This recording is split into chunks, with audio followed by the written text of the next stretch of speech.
ఏపీలో సస్పెండ్ అయిన ఐపీఎస్ అధికారిగా పివి సునీల్ కుమార్ ఒక వార్తా సంచలనంగా ఉన్నారు. ఆయన తనను సస్పెండ్ చేసిన దగ్గర నుంచి మరింత బిగ్గరగా గొంతు విప్పుతున్నారు. బేసికల్గా ఆయన దళితులు, అణగారిన వర్గాల కోసం పనిచేయాలన్న లక్ష్యంతో ఉన్నారు. ఇప్పుడు దానికి మరింతగా పదును పెడుతూనే తనను ఏపీ ఉపసభాపతి రఘురామకృష్ణంరాజు వేధిస్తున్నారు, టార్గెట్ చేశారని కూడా ఆరోపిస్తున్నారు. తాను రఘురామను ధీటుగా ఎదుర్కొంటాను అని చెబుతున్న పివి సునీల్ కుమార్ తాజాగా ఓ ప్రముఖ టీవీ ఛానల్ ఇంటర్వ్యూలో అనేక విషయాలు పంచుకున్నారు. అందులో సంచలనం రేకెత్తించే విషయాలే ఎక్కువగా ఉన్నాయి.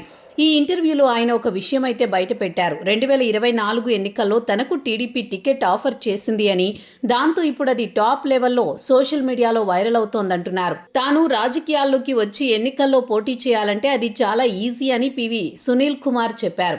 ఏపీలో ఉన్న రెండు ప్రధాన పార్టీలైన టీడీపీ, వైసీపీ తనకు టికెట్ని 2024 ఎన్నికల్లోనే ఆఫర్ చేశాయని ఆయన తాజాగా సంచలన ప్రకటన చేశారు. అంతేకాదు 2014, 2019లలో కూడా ఆ పార్టీలు తమకు టికెట్ ఇస్తామని ముందుకొచ్చాయని సునీల్ కుమార్ చెప్పడం మరింత సంచలనంగా ఉంది. అయితే ఆ పార్టీలు వైఖరి నచ్చనందువల్లే తాను ఆఫర్లు తిరస్కరించానని సునీల్ కుమార్ చెప్పడం విశేషం. పివి సునీల్ కుమార్ అంటే వైసీపీకి దగ్గరగా ఉన్న అధికారి అని అంతా అనుకుంటారు. ఆయన 2019 నుంచి 2024 మధ్యలో ఏపీలో అధికారంలో ఉన్న వైసీపీ ప్రభుత్వంలో అత్యంత కీలకమైన అధికారిగా పనిచేశారు. సిఐడి వింగ్కి అదనపు డీజీపీగా ఉండేవారు. ఎన్నో అధికారాలు ఆయన చేతిలో ఉన్నాయి. దాంతో సహజంగా ఆయనకు వైసీపీతో ఎంతో సాన్నిహిత్యం ఉందని అంతా భావిస్తూ వచ్చారు. అయితే తాజా ఇంటర్వ్యూలో సునీల్ కుమార్ దానిని పూర్తిగా ఖండించారు. తాను వైసీపీకి దగ్గర కాదని ఆయన స్పష్టం చేశారు.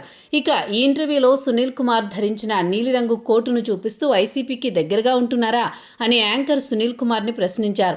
దానికి సునీల్ కుమార్ ఇచ్చిన ఆన్సర్ వైసీపీకి దిమ్మ తిరిగేలా ఉంది.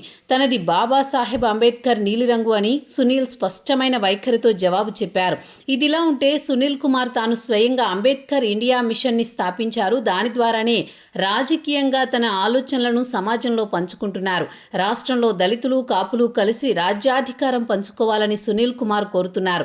అదే ఆయన కొత్త ఐడియాలజీగా ఉంది. అందువల్ల ప్రస్తుతం ఉన్న పార్టీల విషయంలో ఆయన స్పందించడం లేదంటున్నారు. ఆయనే సరైన సమయంలో కొత్త పార్టీని ప్రకటించాలని కూడా ఆసక్తిగా ఉన్నారని చర్చ సాగుతోంది.